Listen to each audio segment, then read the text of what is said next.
sa katahimikan ng gabi. Mayo 24, taong 2017.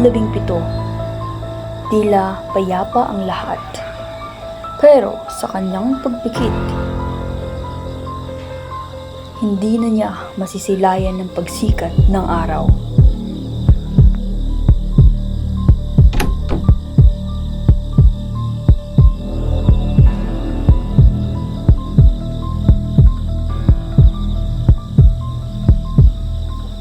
Walang kalaban-laban, walang babala. Ang paghampas sa ulo gamit ang martilyo. Ang tumapos sa katahimikan ng gabi.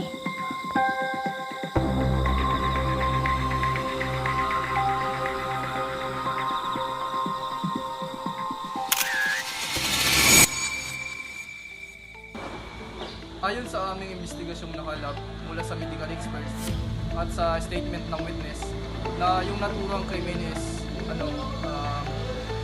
robbery with frustrated homicide. Ayon sa resulta ng autopsy ng biktima, napatunayan nagkaroon ng fracture sa kanyang skull na naging dahilan ng kanyang tuluyang pagkasawi. Ako po ay nasa labas ng aking kwarto dahil ako po ay nagpapasignal at may bigla po akong narinig na malakas na sigaw galing sa kabilang kwarto at maya-maya po ay ako po ay may nakita isang lalaking aligagang lumabas galing doon sa kwarto na yon.